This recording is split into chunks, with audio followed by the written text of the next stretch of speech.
वैशाख मास महात्म्य चौथा अध्याय।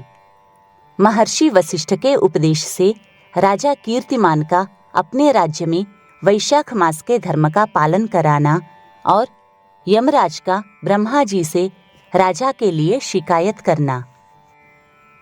मिथिलापति ने पूछा, ब्रह्मन, जब वैशाख मास के धर्म अतिशय सुलभ पुण्य राशि प्रदान करने वाले भगवान विष्णु के लिए प्रीतिकारक, चारों पुरुषार्थों की तत्काल सिद्धि कराने वाले, सनातन और वेदोक्त है, तब संसार में उनकी प्रसिद्धि कैसे नहीं हुई।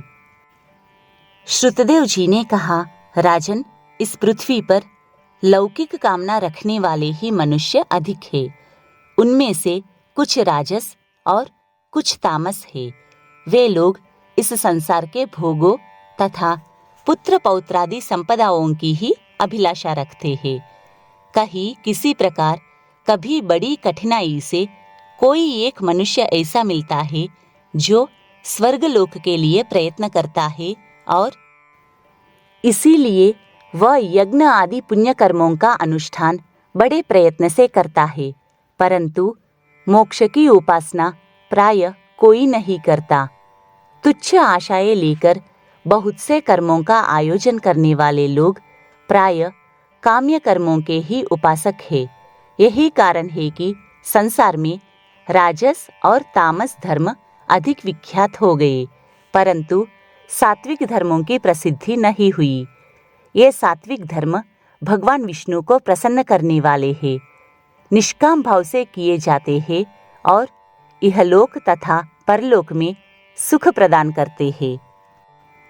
देव माया से मोहित होने के कारण मूढ़ मनुष्य इन धर्मों को जानते ही नहीं है। पूर्व काल की बात है, काशीपुरी में कीर्तिमान नाम से विख्यात एक चक्रवर्ती राजा थे। वे इक्ष्वाकु वंश के भूषण तथा महाराज नृग के पुत्र थे। संसार में उनका बड़ा यश था। वे अपनी इंद्रियों पर और क्रोध पर विजय पा चुके थे।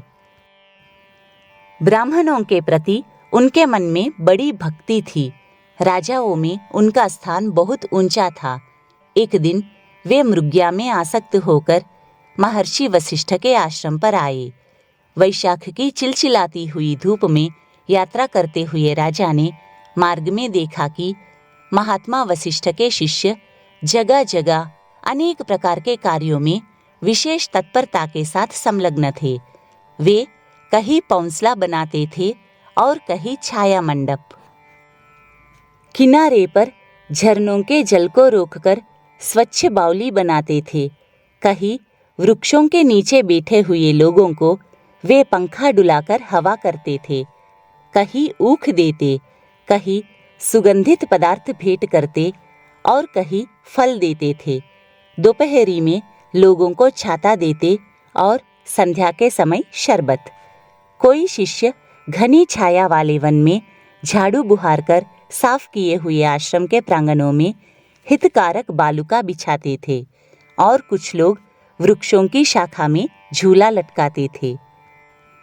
उन्हें देखकर राजा ने पूछा, आप लोग कौन हैं?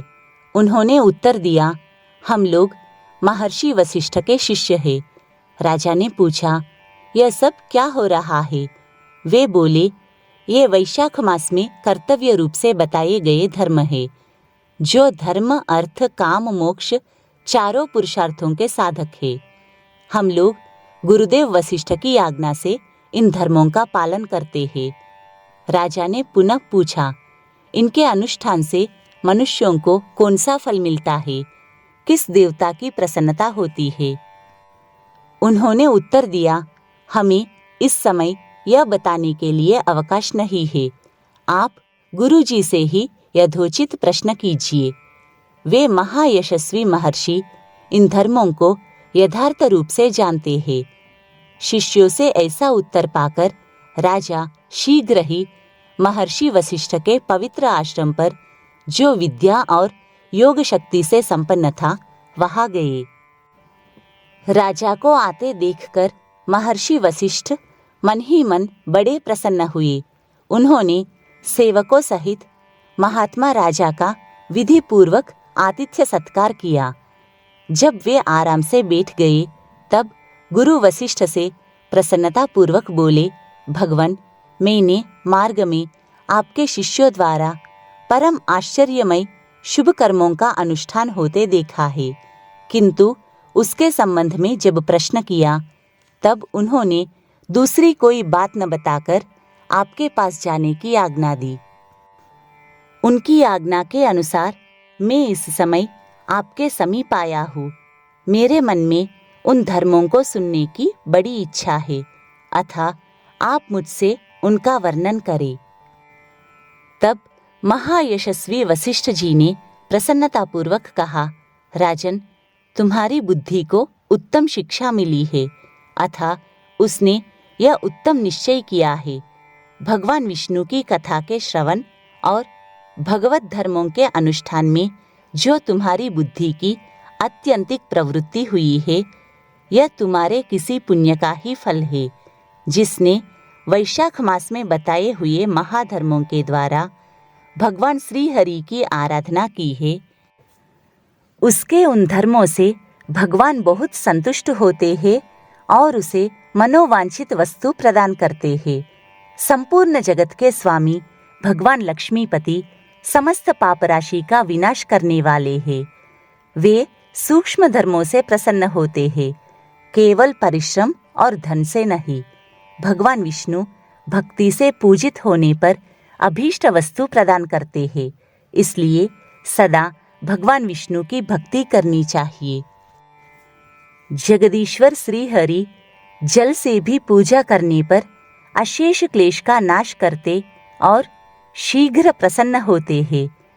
वैशाख मास में बताए हुए ये धर्म थोड़े से परिश्रम द्वारा साध्य होने पर भी भगवान विष्णु के लिए प्रीतिकारक एवं शुभ होने के कारण अधिक व्यय से सिद्ध होने वाले बड़े बड़े यज्ञादि कर्मों का भी तिरस्कार करने वाले हैं। अतः हे राजन, तुम भी वैशाख मास में बताए हुए धर्मों का पालन करो और तुम्हारे राज्य में निवास करने वाले अन्य सब लोगों से भी उन कल्याणकारी धर्मों का पालन कराओ। इस प्रकार से वैशाख धर्म के पालन की आवश्यकता को शास्त्रों और युक्तियों से भली भांति सिद्ध करके वशिष्ठ जी ने वैशाख मास के सब धर्मों का राजा के समक्ष वर्णन किया। उन सब धर्मों को सुनकर राजा ने गुरु का भक्तिभाव से पूजन किया और घर आकर वे सब धर्मों का विधि पूर्वक पालन करने लगे। देवाधिदेव भगवान विष्णु में भक्ति रखते हुए राजा कीर्तिमान देवेश्वर पद्मनाभ के अतिरिक्त और किसी देवता को नहीं देखते थे। उन्होंने हाथी की पीठ पर नगाड़ा रखकर सिपाहियों से अपने राज्य भर में डंके की चोट यह घोषणा कर दी कि मेरे राज्य में जो 8 वर्ष से अधिक की आयु वाला मनुष्य है, उसकी आयु जब तक 80 वर्ष की न हो जाए तब तक मेष राशि में सूर्य के स्थित होने पर यदि वह प्रातःकाल स्नान नहीं करेगा तो मेरे द्वारा दंडनीय, वध्य तथा राज्य से निकाल देने योग्य समझा जाएगा। यह मेरा निश्चित आदेश है। पिता, पुत्र अथवा सुहृद जो कोई भी वैशाख धर्म का पालन नहीं करेगा वह चोर की भांति दंड का पात्र समझा जाएगा। प्रातःकाल शुभ जल में स्नान करके श्रेष्ठ ब्राह्मणों को दान करना चाहिए। तुम सब लोग अपनी शक्ति के अनुसार पौंसला और दान आदि धर्मों का आचरण करो। राजा कीर्तिमान ने प्रत्येक ग्राम में धर्म का उपदेश करने वाले एक एक ब्राह्मण को बसाया। 5-5 गांवों पर एक एक ऐसे अधिकारी की नियुक्ति की जो धर्म का त्याग करने वाले लोगों को दंड दे सके। उस अधिकारी की सेवा में 10-10 घुड़सवार रहते थे। इस प्रकार चक्रवर्ती नरेश के शासन से सर्वत्र और सब देशों में यह धर्म का पौधा प्रारंभ हुआ और आगे चलकर खूब बड़े हुए वृक्ष के रूप में परिणत हो गया। उस राजा के राज्य में जो लोग मर जाते थे वे भगवान विष्णु के धाम में जाते थे। वहाँ के मनुष्यों को विष्णुलोक की प्राप्ति निश्चित थी। एक बार भी वैशाख स्नान कर लेने से मनुष्य यमराज के पास नहीं जाता। अपने धर्मानुकूल कर्म में स्थित हुए सब लोगों के विष्णु लोक में चले जाने से यमपुरी के सब नरक खाली हो गए। वहां एक भी पापी प्राणी नहीं रह गया। वैशाख मास के प्रभाव से यमपुरी के मार्ग की यात्रा ही बंद हो गई। सब मनुष्य दिव्य आकृति धारण करके भगवान के धाम में जाने लगे। देवताओं के जो लोक है वे सब भी शून्य हो गए। स्वर्ग और नरक दोनों के शून्य हो जाने पर एक दिन नारद जी ने धर्मराज के पास जाकर कहा, धर्मराज, आपके इस नरक में अब पहले जैसा कोलाहल नहीं सुनाई पड़ता। पहले की भांति पाप कर्मों का लेखा भी नहीं लिखा जा रहा है। चित्रगुप्त जी तो ऐसे मौन भाव से बैठे हुए हैं जैसे कोई मुनि हो। महाराज, इसका कारण तो बताइए। महात्मा नारद के ऐसा कहने पर राजा यम ने कुछ दीनता के स्वर में कहा, नारद, इस समय पृथ्वी पर जो यह राजा राज्य करता है वह पुराण पुरुषोत्तम भगवान विष्णु का बड़ा भक्त है। उसके भय से कोई भी मनुष्य कभी वैशाख मास का उल्लंघन नहीं करता। उस पुण्य कर्म के प्रभाव से सभी भगवान विष्णु के परम धाम में चले जाते हैं। मुनिश्रेष्ठ, उस राजा ने इस समय मेरे लोक का मार्ग लुप्त सा कर रखा है। स्वर्ग और नरक दोनों को शून्य बना दिया है। अतः ब्रह्मा जी के समीप जाकर यह सब समाचार उनसे निवेदन करके तभी मैं स्वस्थ होऊंगा। ऐसा निश्चय करके यमराज ब्रह्मा जी के लोक में गए और वहां बैठे हुए उन ब्रह्मा जी का दर्शन किया, जिनका आश्रय ध्रुव है, जो इस जगत के बीज तथा सब लोकों के पितामह है, और समस्त लोकपाल, दिक्पाल तथा देवता जिनकी उपासना करते हैं। ब्रह्मा जी ने यमराज को देखा और यमराज ब्रह्मा जी के आगे पृथ्वी पर गिर पड़े। फिर यमराज ने कहा, कमलासन, काम में लगाया हुआ जो पुरुष स्वामी की आज्ञा का ठीक ठीक पालन नहीं करता और उसका धन लेकर भोगता है, वह काठ का कीड़ा होता है। जो बुद्धिमान मनुष्य लोभवश स्वामी के धन का उपभोग करता है, वह 300 कल्पों तक तिर्यक योनि रूप नरक में जाता है।